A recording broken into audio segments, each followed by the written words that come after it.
Shalom à tous. On est très content de se retrouver avec le Rav Eitan Fizon, comme chaque semaine, pour Midrashet Yehuda Manitou. On continue, on est toujours dans les 12 prophètes, prophète Yoël, chapitre 3.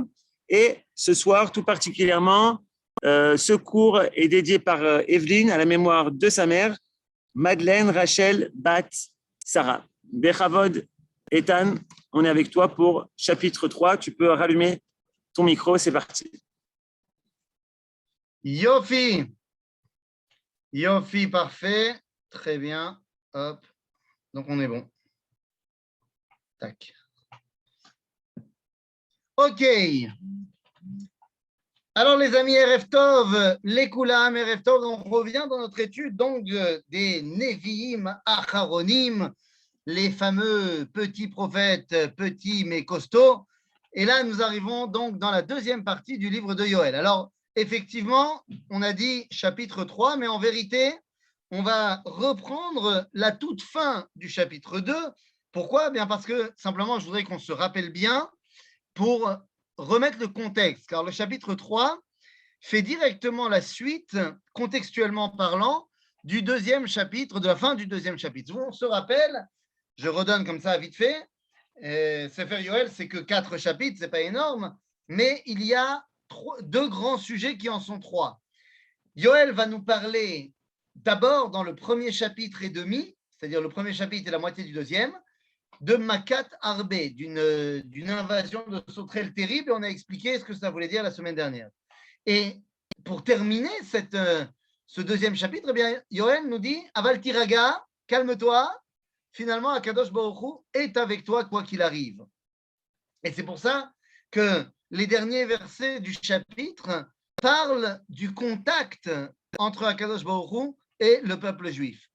Vayekane, je reprends très rapidement le deuxième chapitre, verset 18, Yutret. Vayekane Hashem la'artso vayachmol al amo.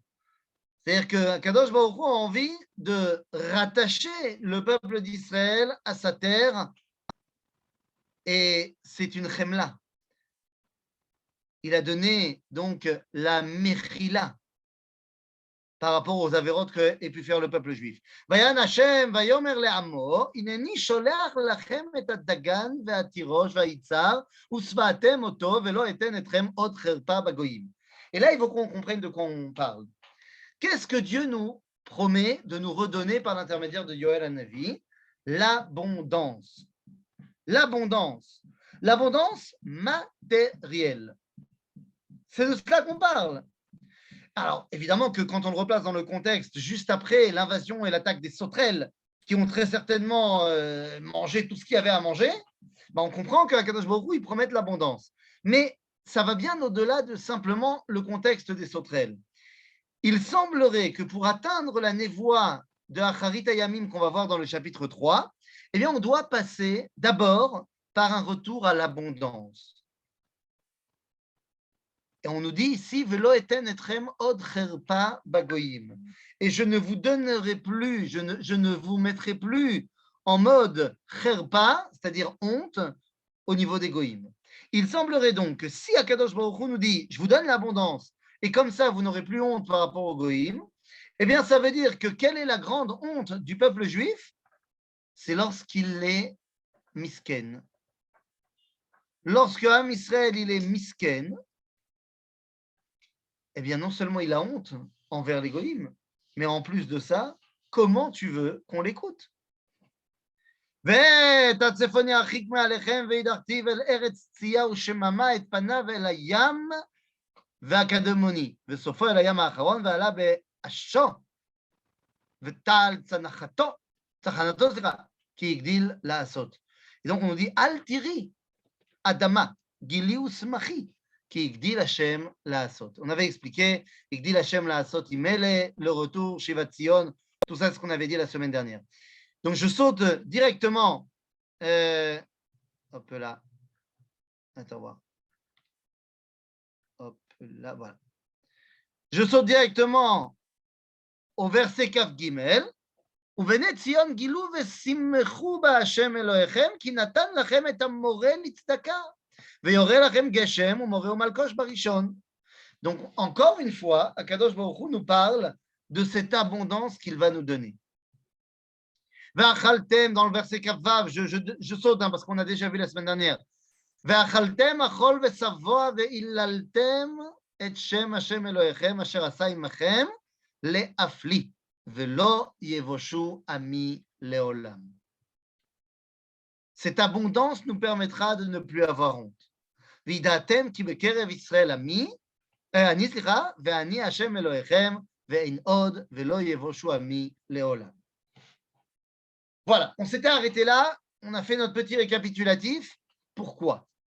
Eh bien, parce qu'il faut comprendre qu'est-ce qui va être en jeu maintenant dans le 3e chapitre.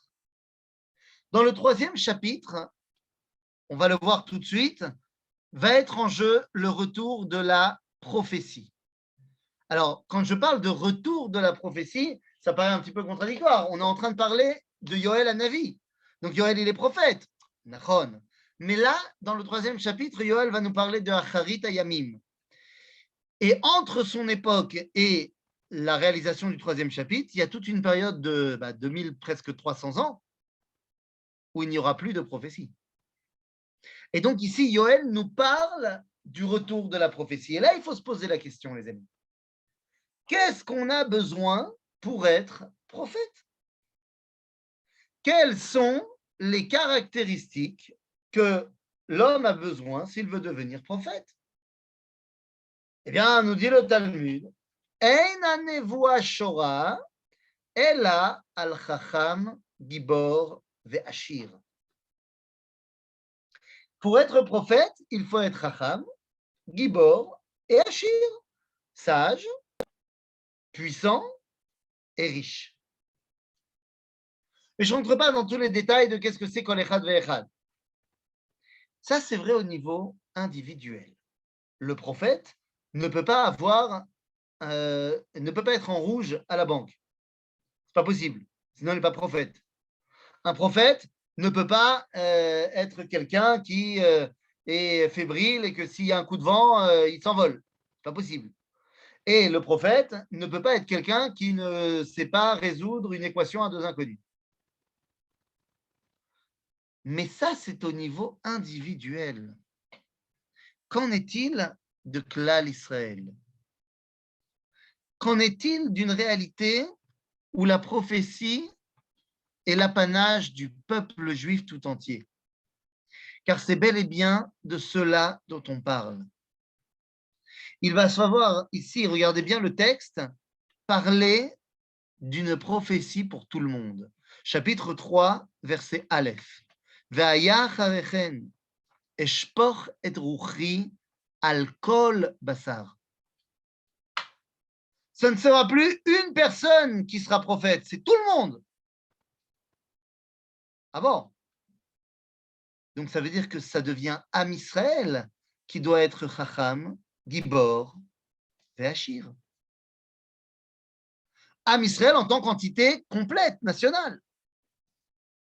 Eh bien, je tiens à vous dire, les amis, que nous sommes en train de réaliser, enfin du moins de préparer le terrain pour réaliser la prophétie de Yoël. Aré Alpaim Shnot Galut, pendant 2000 ans d'exil, Am Israël a montré qu'il était Chacham. Il a montré que ce soit dans le nombre de rabbanim extraordinaires qu'on a produits, mais que ce soit également au niveau international, on a une renommée de gens intelligents. Pendant les guerres d'Israël, depuis la création de l'État d'Israël, on a montré qu'on était Gibor. On a battu tous nos ennemis. On a montré qu'on était redevenu Malé Gevura. Mais je regardais d'ailleurs tout à l'heure, pour un travail que je dois faire, une conférence que je dois faire sur les différents manigim, les différents dirigeants du peuple juif. Je regardais une vidéo qui parlait de Menachem Begin, qui était sans conteste un grand dirigeant, mais à l'époque de Begin, l'économie israélienne était terrible. Le peuple mourait de faim. Ce n'était pas la folie. Et je ne te parle pas des années 20, hein. Je te parle du début des années 80. Aujourd'hui, Israël est le pays du start-up, le pays de la high-tech, nous sommes un pays qui est excessivement riche en termes macro. Je ne dis pas que chaque personne au sein d'Israël est riche, pas du tout, ce n'est pas le cas. Mais au niveau de la nation, l'économie israélienne se porte bien. Nous sommes parmi les économies les plus fortes du monde. Nous avons montré depuis ces dernières années, ces 10, 20 dernières années, depuis l'an 2000, que Am Israël, maintenant, il est Achir. En d'autres termes, on a les trois dimensions qui permettent à la névoie. Chacham, Gibor, Ve'achir. Alors pourquoi il n'y a pas de névoie encore? Eh bien, tout simplement parce que pour l'instant, on a les trois, mais ils ne sont pas réunis. Les gens qui sont à Soukim Bachokma, en général, ce n'est pas les gens qui sont à Soukim High-Tech. Et les gens qui sont dans la high-tech, ce n'est pas ceux qui sont sur le champ de bataille. Donc, il ne suffira plus maintenant que de réunir les trois. Et à ce moment-là, on est bon. On est bon. Et regardez ce que Yoël nous prédit. Ve'aya acharechen eshpoch et ruchi al kol basar. Tout le monde sera prophète. Mais est-ce que tout le monde sera prophète pareil? Eh bien non. Mais avant de dire quelle est la différence entre chacun, est-ce qu'on n'aurait pas déjà vu ça? Est-ce qu'on n'aurait pas déjà vu ça? Une prophétie qui parle où tout le monde doit être prophète. Eh bien oui. Eh oui, dans la Torah, bien sûr. Datan ve'aviran. Datan ve'aviran. Pourquoi? C'est pas là qu'on dit qu'il faut tout le monde soit prophète. Datan ve'aviram, ils se sont opposés à Moshe à plein de moments, mais ils sont morts dans l'épisode de Korach. Ah non, alors c'est pas là, c'est le couple absolu. Pardon. Je crois que je comprends ce que vous voulez dire. C'est pas Datan ve'aviran, c'est Eldad ou Medad. Medad ou Medad. Eldad ou Meidad. Eldad. Voilà, exactement. C'est dans la paracha de Be'alotecha, Eldad ou Medad. Et lorsque Eldad ou Medad mitnabim b'machane, et à ce moment-là, Yoshua, non seulement Yoshua, mais en plus Gershon, le fils de Moshe, viennent dire Anashim mitnabim b'machane. Moshe répond à Mekane Atali, ou mi yiten kol am Hashem neviim. C'est-à-dire que Moshe comprend que viendra un temps où tout am Hashem sera prophète. Moshe fait référence à Yoël Hanavi. Yoël nous dit que lorsque tout le monde va prophétiser, les niveaux ne sont pas les mêmes. Je reprends le verset. Vayach alechem eshpoch et ruchi al kol basar venib'u benechem uvnotechem. Ziknechem chalomot yechalemu ubachurechem chezionot yiru. Il y a dans la prophétie plusieurs degrés de prophétie. Le chalom, nous dira le Rambam, est le plus bas degré de prophétie, le rêve. C'est le plus bas niveau. Névoie, c'est le niveau standard. Mais le plus haut degré de prophétie, c'est le chazon. Chazon Ishayahu ben Amot, Asher chaza et Yehuda et Yerushalayim. Al Yehuda.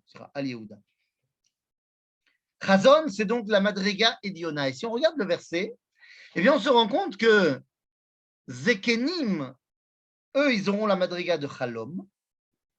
Les adultes, ils auront la Madriga de Navi, Nevoa. Mais les jeunes auront la Madriga de Chazon. Eh oui. Qu'est-ce que ça veut dire? Ça veut dire que plus tu vas naître proche de ce moment où tout le monde reçoit la névoie, et plus tu seras connecté avec la profondeur de cette névoie. C'est-à-dire que plus le temps passe, et moins on aura de niveau de névoie. Malaasot. Mais d'un autre côté, nous avons de grands espoirs pour nos enfants et nos petits-enfants. OK? Donc, זקניכם חלומות יחלמון, בחוריכם חזיונות יראו. וגם על העבדים ועל השפחות בימים ההמה אשפוך את רוחי. וואלה. גם בעבדים והשפחות. C'est-à-dire que la prophétie, elle n'est même plus seulement au sein de Am Israël, mais elle sort également jusqu'aux frontières de ce qui est Am Israël, Avadim Vashfachot. On est en train de parler d'un dévoilement divin sans limite. De la même façon que dans le premier chapitre, on parlait d'une destruction sans limite avec les sauterelles, là on parle d'un dévoilement divin sans limite. ונתתי מופתים בשמיים ובארץ, דם ואש ותמרות עשן. Et ben alors, j'étais très bien, j'étais dans le pays des bisounours. Il y a 2 secondes, Yoel, il me disait que tout ira bien, qu'il y aura la prophétie pour tout le monde. Et là, on me dit, Natati moftim bashamaim, dam vaesh vetimrot hashan. Dam vaesh vetimrot hashan, ça me rappelle les 10 plaies. Alors, qu'est-ce que ça fait ici? Nachon, Akadosh Baruch Hu va donner la révélation. Mais vous savez comme moi, qu'à chaque grande révélation, eh bien, vient son lot de personnages qui la refusent, qui refusent la révélation. De la même façon qu'il y a eu le Mahamad Har Sinaï et que juste après, les Goïms ont voulu nous attaquer. Mahamad Har Sinaï, les 10 plaies d'Égypte. Tout le monde a entendu parler des 10 plaies d'Égypte. Boum, on sort d'Égypte, Amalek veut nous attaquer. Révélation Har Sinaï, boum, on ne va pas nous laisser rentrer en Israël sans nous faire la guerre. Il semblerait que lorsque Akadosh Baruch Hu se dévoile et qu'il n'y a donc plus la possibilité de se poser la question est-ce que Israël est le vecteur du dévoilement divin ou pas, eh bien les Goïms ne l'acceptent pas et essayent de faire en sorte qu'il y ait Dam, Vaesh, Vetimrot Hashem. השמש יהפך לחושך והירח לדם לפני בוא יום השם הגדול והנורא. Est-ce qu'on parle simplement ici d'une éclipse solaire, c'est-à-dire une éclipse lunaire? Vous savez bien que quand il y a une éclipse solaire, eh bien, השמש יהפך לחושך, et quand il y a une éclipse de lune, alors la lune devient rouge. והירח לדם. Mais des éléments comme ça existe tout le temps. Donc, ce n'est pas quelque chose qui est particulier à Yom HaGadol ve'Hanora. À chaque fois que tu vois une lune rouge, tu vois tout de suite sur Internet des rabbins, ou pas rabbins, qui te font des cours en veux-tu, en voilà, sur attends, mais là, il va y avoir une lune rouge, ça veut dire que le Mashiach, dans 12 minutes 37 secondes, il est là.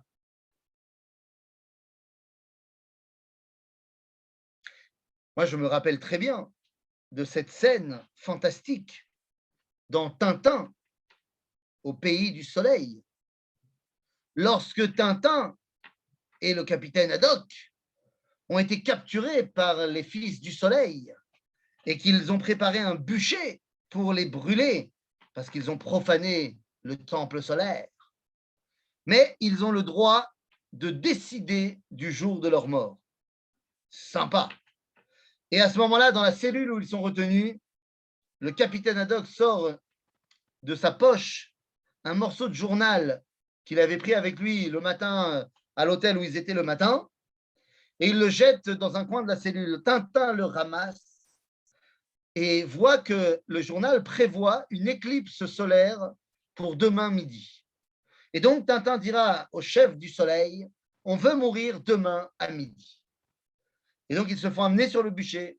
Et à midi moins 2, midi moins 1, Tintin regarde le soleil et dit « Soleil, montre à tout le monde que tu ne veux pas qu'on nous tue. Si j'ai raison, voile-toi et montre au monde que tu n'es pas intéressé. » Et boum, il est midi, c'est l'heure de l'éclipse. Yallah, il y a l'éclipse. tous les adeptes du soleil se prosternent, disent ah, la folie, la folie. Bon, à part vous montrer mes connaissances en Tintin, à quoi ça sert? Ben, ça sert à dire que des éclipses solaires et lunaires, il y en a eu tout le temps. Oui, mais rappelez-vous, il y en a eu tout le temps aussi des arcs-en-ciel. Puisque nous savons bien que l'arc-en-ciel, c'est tout simplement un jeu d'humidité qu'il y a dans l'air et qui fait que la lumière est réfractée par les différentes gouttes d'humidité et ça va créer l'arc-en-ciel. Donc, quel rapport avec le brit, l'alliance que Dieu donne avec Noach? Dit le Ramban, l'arc-en-ciel, c'est un truc naturel. Mais avant le Ramban, avant le Noach, c'était un truc naturel. Après le Ramban, après Noach, pourquoi je dis le Ramban tout le temps? Après le Noach, ça devient un signe d'alliance, bien que ce soit aussi un phénomène naturel. Et donc, il va falloir savoir quand il s'agit d'un phénomène naturel et quand il s'agit d'un signe d'alliance. Il en va de même ici. Des éclipses, il y en a eu tout le temps. Et elles ne sont pas du tout le temps synonymes de quoi que ce soit. Mais il faut être capable de regarder quand elles sont synonymes. Vous allez me dire, mais comment on va faire ça? Mais t'inquiète pas, il y aura des prophètes. Et ils sont là pour ça maintenant. Puisqu'au premier verset, on t'a dit qu'il y aura des prophètes qui vont revenir. Il faut bien qu'ils soient là pour interpréter les choses. Mais c'est quoi Shemesh Yafech Lechosher? Shemesh, ce sont les nations. Les nations qui donnent le ton au monde, Yafrou Lechosher. Ce n'est plus eux qui donnent le ton au monde. Vayareach, c'est une autre partie du monde. Et oui, vous avez une partie du monde qui est une partie solaire, c'est le monde occidental qui a un calendrier solaire, et une partie du monde qui est lunaire, un calendrier lunaire comme le monde de l'islam. Hashemesh et Afer Lechosher, toutes les certitudes de l'Occident vont tomber dans l'obscurité, c'est ce qu'on est en train de voir depuis les philosophes déconstructionnistes du XXe siècle, Deleuze, Derrida, Foucault. Et il va y avoir aussi le monde de la Lune, le monde musulman, le monde oriental, Shoya Afer Ledam.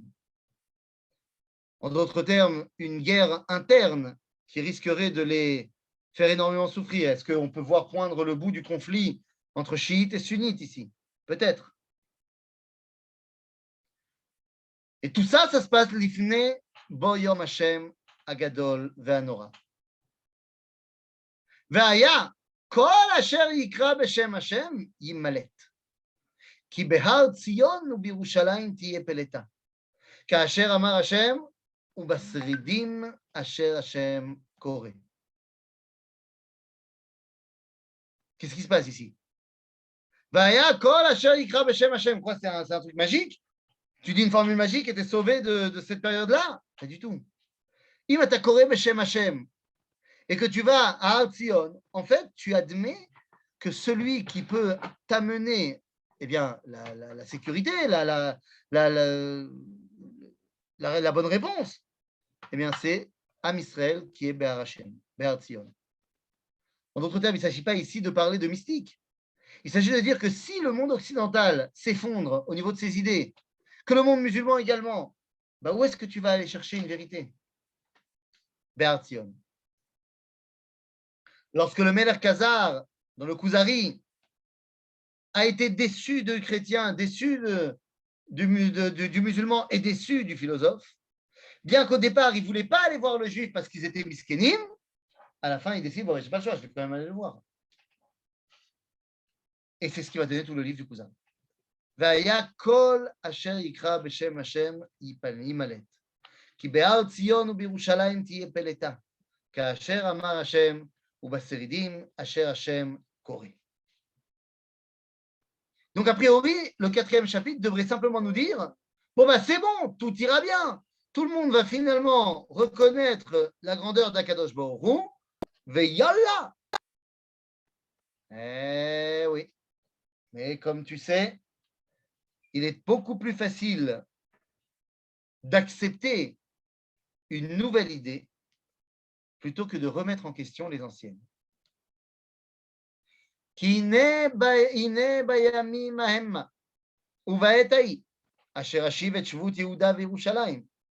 Lorsque je vais ramener le peuple d'Israël en Judée et Samarie, à Jérusalem, וקיבצתי את כל הגויים והורדתים אל עמק יהושפט, ונשפטתי עמם שם על עמי ונחלתי ישראל, אשר פיזרו בגויים ואת ארצי חילקו. Viendra un temps où je demanderai des comptes aux goïms. Kibatzti et kol hagoïm. Et je les ferai descendre dans Emek Yehoshaphat. Alors, Emek Yehoshaphat, on connaît. C'est en Judée. Mais c'est au-delà de ça. C'est je les fais descendre là où Dieu juge. Yehoshaphat. Là où Dieu juge. Et ils seront jugés pourquoi les goïms? Al ami venachalati Israël asher pizru bagoïm. Vous savez que ça a commencé? Ah, il y a longtemps. Hein. Ah ouais, non, il y a longtemps. Qu'est-ce qui s'est passé? Alors, si je ne me trompe pas, c'est quoi? Je ne veux pas dire une grosse bêtise. Donc, pendant que je vous parle, je vais faire une recherche. Attends. Hop là. Pendant que je vous parle, je vais faire une recherche parce que il est possible que je dise des bêtises. Je ne veux juste pas me tromper dans la date. Je crois que c'est 74, mais je veux être sûr avant de vous dire des bêtises.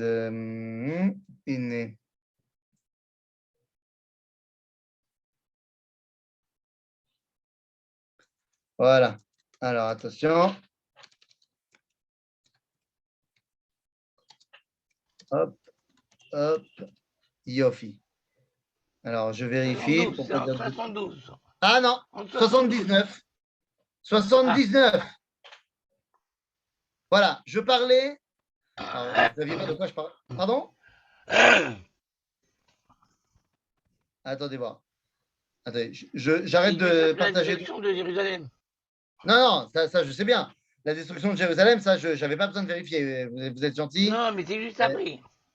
C'est Toda Rabba, Nechmad Meod. La destruction de Jérusalem, ça, c'est bon, j'en fais mon affaire.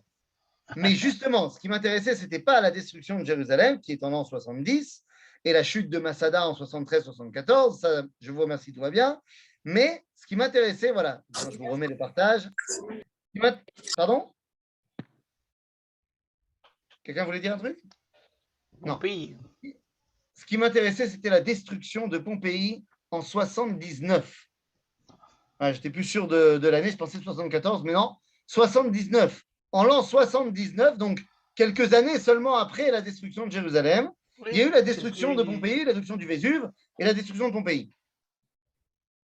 Un des historiens romains, Chéron, écrit « Ça, c'est la vengeance du Dieu d'Israël suite à ce qu'on a fait en détruisant Jérusalem et en emmenant son peuple en exil. » Je te parle de ça en l'an 79.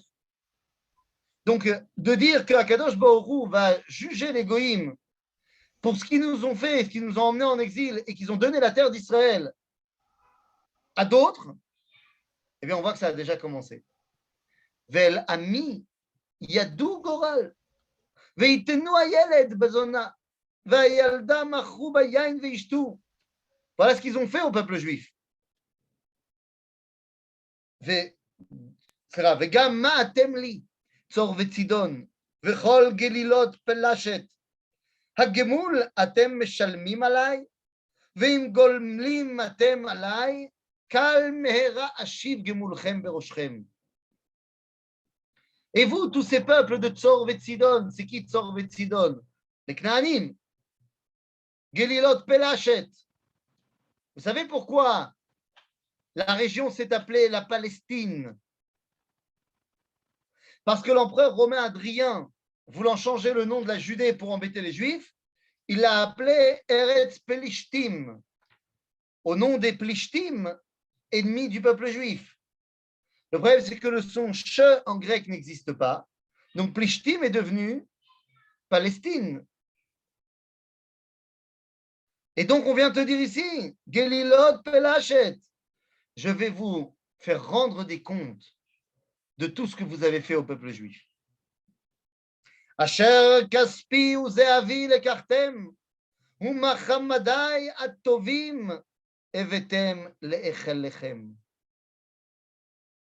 Vous avez pillé tout ce qui était important dans mon royaume.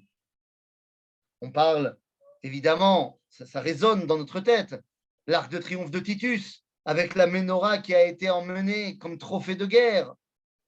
Mais on pourrait en parler des heures et des heures de ce que les goïms nous ont volé au fur et à mesure des époques. Vous vous rappelez de l'argumentaire absolument chutzpan des Égyptiens qui viennent voir Alexandre le Grand, tel qu'il est marqué dans Perek Chelek, dans la Gemara, dans Sanhedrin, qui disent vous nous devez de l'argent, vous les Juifs, puisque vous avez quitté l'Égypte en prenant Kesef et Zahav. Et Gevia ben Pessissa qui répond en disant mais vous êtes chutzpanim ou quoi? Si vous voulez qu'on parle d'argent, on va parler d'argent. Combien ça fait 430 ans d'esclavage fois 600 000 personnes? Hein, vous voulez qu'on commence à compter les salaires? Asher kaspi uzeavi lekartem, umachammadai atovim evetem leech lechem, ubnei Yehuda. ובני יהודה ובני ירושלים מכרתם לבני היוונים למען הרחיקם מעל גבולם. L'exil, Bekitsour. Les Juifs qui ont été vendus dans les marchés aux esclaves. C'est toute l'histoire juive qui est en train d'y passer. C'est-à-dire que Yoël, ici, nous redécrit, au travers du Mishpat des Goïm, toute l'histoire d'Israël. הנני מאירם מן המקום אשר מכרתם אותם שמה והשיבותי גמולכם בראשכם. Non seulement je vais les sortir de tous les endroits où vous les avez envoyés, et il n'y a pas de communauté de laquelle il n'y a pas eu de Aliyah. Partout dans le monde, là où il y a des Juifs qui ont fait l'Aliyah. Il dit à Kadosh Baruch Hu, et je vais vous faire comprendre ce que vous leur avez fait. Est-ce que, vous savez, vous êtes, j'imagine, comme moi, on est en Israël, mais on a toujours un regard pour le reste de nos familles qui sont encore en France. Et donc, forcément, on est plus au courant de ce qui se passe en France que de ce qui se passe en Italie. Et on sait très bien quels sont les débats actuels en France. Éric Zemmour, pas Éric Zemmour. Grand remplacement, pas grand remplacement. Et si, justement, cette histoire de remplacement serait la réalisation de la névoie de Yoël,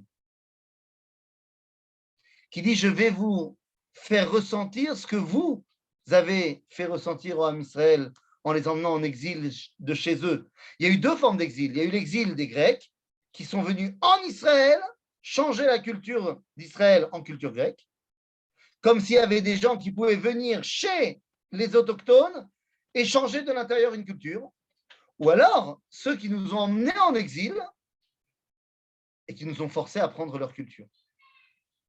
Évidemment, toute ressemblance avec un cas actuel qui pourrait arriver au Goïm serait purement fortuit, involontaire, évidemment.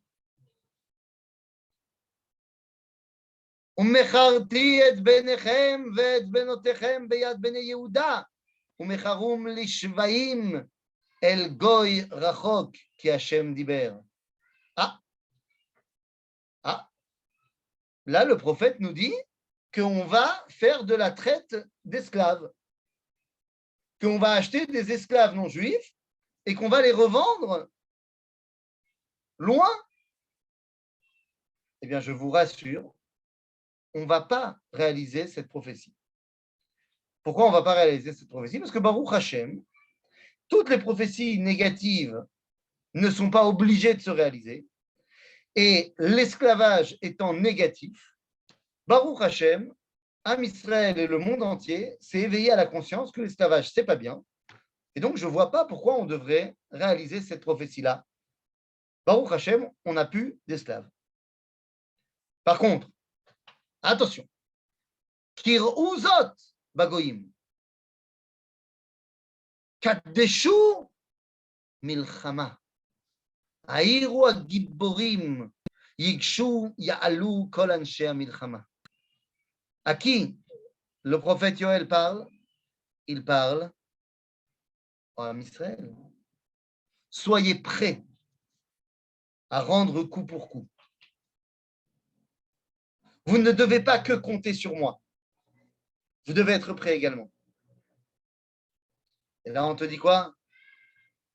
Kutu ittechem lecharavot, umazmerotechem lirmachim, hachalash yomar gibor ani. Soyez prêts à faire la guerre.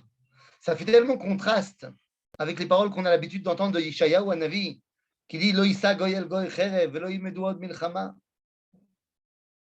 Il y a un état avant le moment où il y a la paix, c'est le moment où Israël est capable de faire la guerre. Comme disait l'autre, si tu veux la paix, prépare la guerre. Ça veut dire qu'il faut faire la guerre. Ça veut dire qu'il faut être capable de la faire. Usu vavou kol hagoyim misaviv, venikbatsu shamma hanechat Hashem giborecha. Les égoïmes vont se réunir pour nous attaquer. Alors vous avez compris qu'on parle ici de Milchemet Gog ou Magog. Yeoreru veya'alu hagoyim el emek Yehoshaphat, ki sham eshev lishpot et kol hagoyim misaviv. Shilchu magal, ki bashal katsir, bo'u redu, ki mal'a gat, heshiku hayekavim, ki rabba ra'atam. En d'autres termes, nous dit Akadosh Baruch Hu, je vais les juger sur les trois dimensions. Sur Magal Bakatsir, sur Gata Anavim, sur donc les Yekavim, sur et la date et le Regesh. Katsir, c'est Katsir du blé. Le blé, c'est ce qui amène le date. Alors que les raisins, le vin, c'est ce qui nous permet de l'itragesh. C'est à ces deux niveaux-là que Akadosh Baruch Hu va juger les goïms. Hop là. Ammonim, ammonim, be'emek echarutz, ki karov yom Hashem be'emek echarutz. Shemesh ve'yareach, kadaru, ve'kochavim, asfu, nagam. Qu'est-ce que c'est que cette histoire? À ce moment-là où Akadosh Baruch Hu s'occupe des goïms, eh bien on te dit Shemesh ve'yareach kadaru, et le soleil et la lune s'obscurcissent. Les étoiles voilent leur éclat. Mais attendez, vous avez compris qu'on parle de Meshalim ici. C'est qui Shemesh? On a dit c'est le monde occidental. C'est qui Yareach? C'est le monde oriental de l'islam. Et c'est qui les étoiles? Miem kechochve hashamaim. C'est nous. C'est-à-dire que la Totsa'a, on va dire la conséquence directe de ce jugement divin pour les civilisations du monde, c'est que maintenant c'est Israël qui mène la lumière, qui amène cette lumière, et plus l'égoïme. Quand on y réfléchit, la lumière d'Israël, ce sont des étoiles. Mais les étoiles, ce sont des soleils qui d'ailleurs sont beaucoup plus grands que notre soleil à nous. Il semblerait que pour l'instant, on ne les voit pas très bien parce qu'ils sont tout petits. Oui, parce que Galout, tu les vois petits. Galout, tu les vois petits. Géoula, on devient des galaxies. On éclaire la lumière d'Israël dans le monde. והשם מציון ישק, ומירושלים ייתן קולו, ורעשו שמיים וארץ. והשם מחסה לעמו, ומעוז לבני ישראל.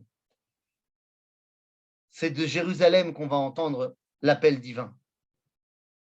וידעתם כי אני השם אלוהיכם, שוכן בציון הר קודשי, והייתה ירושלים קודש, וזרים לא יעברו בה עוד. Où est-ce que les Zarim ne peuvent plus venir? Quand on va reconstruire le Beth Amikdash. Alors les Arim, ils ne peuvent pas venir à un certain endroit. Ils peuvent arriver jusqu'à un certain endroit et après, ils ne peuvent plus avancer. Ve'aya bayom ahu. Yitfu eharim asis. Ve'gevaot telachna chalav. Ve'chol afike Yehuda yelchu mayim. U'ma'ayan mibet Hashem yetze. Ve'ishka et nachal hashitim. Toujours cette abondance, mais on termine en disant que Ma'ayan mibet Hashem yetze. Voilà. Bet Hashem, c'est Bet Amikdash. Yitze Ma'ayan mibet Amikdash. Extraordinaire. Fantastique. Oui, fantastique. Mais elle va aller où cette Ma'ayan? Elle va aller abreuver Nachal Hashitim. Efosé Nachal Hashitim. Nachal Hashitim, c'est la mer morte. C'est l'endroit de, de Emek Yericho, la mer morte. Vayechanu Israël Bashitim, Vayishvu Israël Bashitim, c'est en face de Yericho. Maintenant, dites-moi, il y a juste un problème. Moi, je veux bien qu'il y ait une source qui sort du Haramoria et qui arrive jusqu'à la mer morte. Haramoria, c'est à peu près à 700-800 mètres d'altitude. Yericho, c'est à moins 400 mètres. Si la Ma'ayan, elle sort de Beth Hashem, elle peut arriver jusqu'à Yericho. Ah non, il y a un obstacle au milieu. Enfin, pas vraiment au milieu. Il y a un obstacle juste à côté de Beth Hashem. Vous savez comment il s'appelle? Har HaZeitim. Har HaZeitim. Har HaZeitim, c'est un petit obstacle, hein, bien évidemment. C'est le seul obstacle qui nous empêcherait d'aller à la Ma'ayan de Beth Hashem. Alors, je suis sorti, je sais qu'il nous reste 2 versets, mais je suis sorti exprès. Pourquoi? Iné. Hop là. Est-ce que je vais retrouver ça tout de suite ou je ne vais pas retrouver ça? Iné. Regardez ce que nous dit Zecharia Navi. Alors, on va y arriver, hein. Je spoil. C'est le dernier, enfin, pas le dernier, c'est l'avant-dernier des 12 petits prophètes. Nous dit Malachi, dans le chapitre donc, 14, verset 3, ויצא השם ונלחם בגויים ההם כיום ילחמו ביום חג, ועמדו רגליו ביום ההוא על הר הזיתים, אשר על פני ירושלים מקדם. Et là, on nous dit, ונפקע הר הזיתים מחציו מזרחה וימה גיא גדולה מאוד, ומש חצי ההר צפונה וחציו נקבע. Nous dit le prophète Zecharia que viendra un temps où Har HaZeitim va tout simplement s'ouvrir en 2. Et comme il s'ouvrira en 2, il n'y a pas de problème, il laissera donc passer la Ma'ayan qui sort de Beth Hashem pour arroser Nachal Hashitim. Alors, si vous vous posez la question dans votre prochain tioul sur le mont des Oliviers, mais c'est où? C'est où que ça va trembler, que ça va s'ouvrir? Parce que ça serait quand même ballot de marcher juste à l'endroit où ça s'ouvre. Alors justement, pour pallier à ce problème, nos très chers amis chrétiens nous ont fait une grande tova et ont construit du nord au sud, du haut en bas de la montagne, 3 églises sur le même tracé. L'église de Gat-Shemanim, l'église de Dominus Levi et l'église de Misgal Knesiat Aliyah. Donc c'est très bien. Akadosh Baruch Hu, il a le tracé et donc on sait très bien où ça va pouvoir s'ouvrir. Donc la prochaine fois que vous êtes en tioul sur le mont des Oliviers, si vous voyez que ça bougeotte, bon écartez-vous de la ligne médiane, j'ai envie de vous dire. Mais qu'est-ce que ça veut dire que Yetzem Ma'ayan mi Bet Hashem La'ashkot et Nachal Hashitim. Nachal Hashitim, ça a été le théâtre de Bnot Moav, de Baal Peor, des moments les plus pervertis, dépravés du Ham Israël. Eh bien, donc viendra un temps où on arrivera à nettoyer même ça, à abreuver même ça de Maïm Shel Torah. Mitzrayim lishmama tiyeh, ve'edom lemidbar shemama tiyeh. Vous êtes déjà baladé en Égypte? C'est pas Gan Eden. Vous êtes déjà baladé à Petra? Bon, c'est joli Petra, mais bon, le sud de la Jordanie, c'est pas l'endroit le plus florissant du monde. mechamas bene Yehuda, asher shafru dam naki be'artzam. Pourquoi est-ce qu'il n'y a plus rien qui pousse là-bas? À cause de ce que vous avez fait au Bnei Israël. Yehuda leolam teshev, Verushalayim ledor vador. Yehuda va retrouver sa place pour l'éternité. Et Yerushalayim, les Dor Vador. Mazé le Dor Vador. Est-ce que le Dor Vador, c'est un personnage de science-fiction avec un casque noir? Non, je ne crois pas. Non, Dark Vador, ce n'est pas de toi qu'on parle. On parle de Dor Olech Vedor Ba. Que les générations dans le peuple d'Israël ont été aujourd'hui les héritiers du passé et aujourd'hui construisent les générations de l'avenir. Veniketi damam loniketi. Ve'Hashem shochen betzion. Je n'ai absolument pas oublié le sang qui a été versé. Et je ramènerai ma présence et je résiderai à Tzion avec le peuple d'Israël. Le prophète Yoël a commencé par quelque chose qui était compliqué, de nous rappeler quelles étaient nos erreurs, mais il terminera non seulement en disant que le lien avec nous n'a jamais été effacé, mais qu'en plus, Akadosh Baruch Hu n'a pas oublié de faire la justice envers tous ceux qui nous ont fait tellement de mal. Car oui, il faut se poser une seule question. Comment est-ce possible que le peuple le plus sage, le plus tzaddik, le plus extraordinaire de l'histoire ait été malmené autant par les goïms? On pourrait donner 7 réponses, 8 réponses, 29 réponses. Mais quelle que soit la réponse, ils devront rendre des comptes.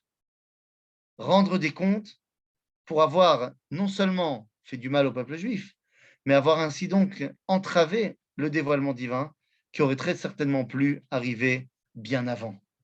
Yoël, c'est celui qui voit dans l'idéal de Acharit Hayamim un monde où la connexion avec Dieu est totale et parfaite, une prophétie chez tout le monde. Et même ceux qui ont du mal à l'accepter, eh bien, finiront par être soumis à la lumière du dévoilement divin. C'est une fin extrêmement optimiste pour nous, et j'allais dire optimiste pour eux aussi. Parce que même si ça passe par des problèmes de leur point de vue d'acceptation, au final, le but, c'est que Ma'ayan Yetzem et Bet Hashem et puisse arroser, puisse abreuver le monde entier. Chazak ou Baruch et Toda Rabba. Et voilà le moment des questions. Merci beaucoup, Ethan. Toda Rabba. Et donc, la semaine prochaine, on pourra commencer un nouveau livre. Voilà, question, mes amis, vous pouvez ouvrir le micro. Robert. Non, moi, j'avais toujours pensé, parce que j'avais vu une émission il y a à peu près un mois ou deux à la télé, lorsqu'il y a eu les choses de Pompéi, la destruction de Pompéi, et ils avaient déjà fait le rapprochement, parce qu'ils avaient dit, c'était avant les années 80, justement, où il y a eu l'éruption du Vésuve. Et là, il m'a confirmé, c'est pour ça que j'ai vite intervenu, j'ai pensé aux 70, la destruction. Ben voilà. Parce que je dis, j'avais pensé à ça, c'est un peu, vous me confirmez un petit peu. Oui. Allô? Merci. Oui, merci. Avant la question, Bonjour. Avant la question, je rappelle que dimanche soir, il y aura Achiba au centre Chiba. Midreshet Yehuda organise une soirée à l'approche de Hanouka, une soirée retrouvaille. Il y aura entre autres le Rav Eitan Fison, Ariel Assaf, un chanteur. Donc inscrivez-vous auprès de Rivka pour cette magnifique soirée de dimanche, pour ne pas attendre jusqu'à mardi pour réécouter le Rav Fison. Voilà, Meira, c'est à toi. Oui, voilà, j'aurais une question. Bonsoir. Oui.